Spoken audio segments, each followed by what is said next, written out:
कयो तव्हां निसाब तालीम के बिन हिस्सनि में विरहायो। चलो असांजे मदरसनि जो त हिकु निसाब आहे, तव्हांजो त बेड़ो इहो ग़रक़ आहे जो तव्हांजे सरकारी स्कूल में अलॻि निसाब, तव्हांजे प्राइवेट स्कूल में अलग निसाब, तहांजे सिटी में कैम्ब्रिज में ऑक्सफोर्ड में अलग निसाब, गरीब जो पुट अलग पढ़ंदो, वडेरे जो पुट अलग पढ़ंदो, एमएनए एमपीए मिनिस्टर जो पुट अलग पढ़ंदो, कौम काॾो तरक्की कंदी। अॼु इन्हनि सभिनी ख़राबियुनि जो सबब इहो आहे जो निज़ाम अहिड़नि माण्हुनि जे हवाले थियो जिनके करप्शन खां सवा, जिनके मुल्क लुटण खां सवा, गरीबन जे हक़नि ते धाड़ा हणण खां सवा ॿियो कुछ नजर नथो अचे। तव्हां पेरा खणो धाड़ेलनि जा, तव्हांजे ज़िले घोटकी में हाणे धाड़ेलनि जे हथां पुलिस वारा शहीद थिया। इन्हनि धाड़ेलनि जे पुठिते तव्हांखे इहे ई असेंबलियुनि में वेठल भौतार खान ऐं नवाब ऐं सरदार नज़र ईंदा। तव्हां पेरा खणो हथियारनि जे कारोबार जा, इन्हनि हथियार खपाईंदड़नि हथियार वठंदड़नि जे पोयां तव्हांखे पेरा इन्हनि भौतारनि खाननि ऐं नवाबनि जा नज़र ईंदा जेका असेंबलियुनि में वेठल आहिनि। तव्हां पेरा खणो इन आइस, इन कोकेन, इन शराब, इन चर्स, इन भंग जे कारोबार जा, इन्हनि जी पुट भराई करण वारा, इन्हनि खे पनाह ॾियण वारा, इन्हनि खे इन्हनि कारोबार में हथी ॾियण वारनि जा तव्हांखे निशान असेंबलियुनि में मिलंदा।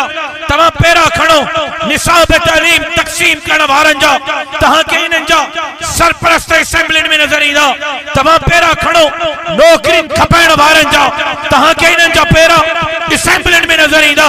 तव्हां पेरा खणो अस्पताल जो बेड़ो ग़रक़ करण वारनि जा, इन्हनि जा पेरा असेंबलियुनि में नज़र ईंदा। तव्हां पेरा खणो गटरनि नालनि सैलाब जा पैसा खाइण वारनि जा, इन्हनि जा पेरा तव्हांखे असेंबलियुनि में मिलंदा। लेकिन अॼु बि पेरा खणो मस्जिद जे चौकीदार जा, तोखे मदरसे वारा मिलंदा, मदरसे जे चौकीदार जा तोखे मदरसे वारा मिलंदा। ॿार खे कन में अज़ान ऐं तकबीर चई नमाज़ सिखाइण वारे जा तोखे मदरसे में मिलंदा। ॿार खे बहितर तरबियत ॾियण वारे जा तोखे मदरसे में मिलंदा। मां अॻिते थो हलां, तूं पेरा खण हिन इलाके जे इस्लाह जे लाइ, क़बाइली तकरार जे ख़ात्मे जे लाइ, मेड़ियूं खाइण वारनि जे लाइ तोखे पेरा मुंहिंजे आलिमनि जा मिलंदा। तोखे पेरा खण कंहिं बिला तफरीक ख़िदमत कई आहे, चाहे वो कोरोना हुजे, कोरोना में भी जेकर दर खड़काए करे के ख़िदमत कई तोखे पेरा मुंहिंजे मदरसे में मिलंदा।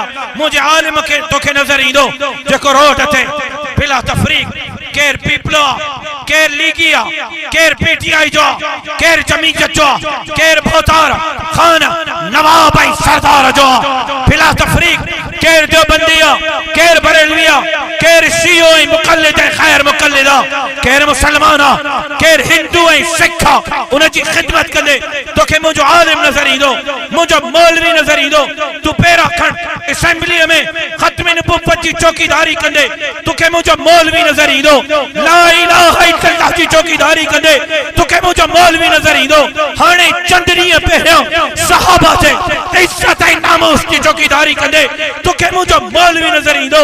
चंद महीना पहिरियों हिन सिंध जे अंदरि सैलाब हो, अज़ाब ही अज़ाब हो, तोखे हेलीकॉप्टरनि ते, तोखे लॉन्चुनि ते, तोखे ॿेड़ियुनि ते, तोखे पेरे पंध, तोखे गाॾियुनि ते बिला तफरीक सिंध जे अवाम जी झोलियूं फैलाए चंदा कट्ठा करे पिन्नी करे बिला तफरीक सिंध जे अवाम जी ख़िदमत कंदे कोई नज़र ईंदो, मौलवी नज़र ईंदो।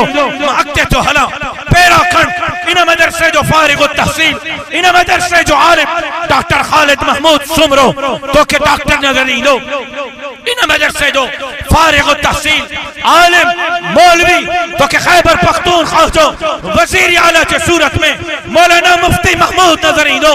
इन मदरसे जो आलिम फारिग तहसील मुल्तान जे मदरसे जो फारिग मौलवी असद महमूद तोखे पाकिस्तान जे सभ खां वॾे में वॾी वज़ारत जो वज़ीर नज़र ईंदो। मतिलब इहो आहे त जेकॾहिं वाकई मसाइल जो हल चाहियो था, औलाद जे तरबियत खां, घर जे इनक़िलाब खां, मुल्क जे इनक़िलाब ताईं तब्दीली चाहियो था त 70 सालनि खां जे क़यादत बेड़ो ग़रक़ कयो आहे, उन क़यादत करे सिंध जे अवाम के जमीयत उलमा इस्लाम ते एतमाद करणो पवंदो। नारे तकबीर, जमीयत उलमा इस्लाम हिन मुल्क जी खिदमत, हिन कौम जी खिदमत, हिन अवाम जी खिदमत जमीयत उलमा इस्लाम कंदी इंशाअल्लाह। तव्हांखे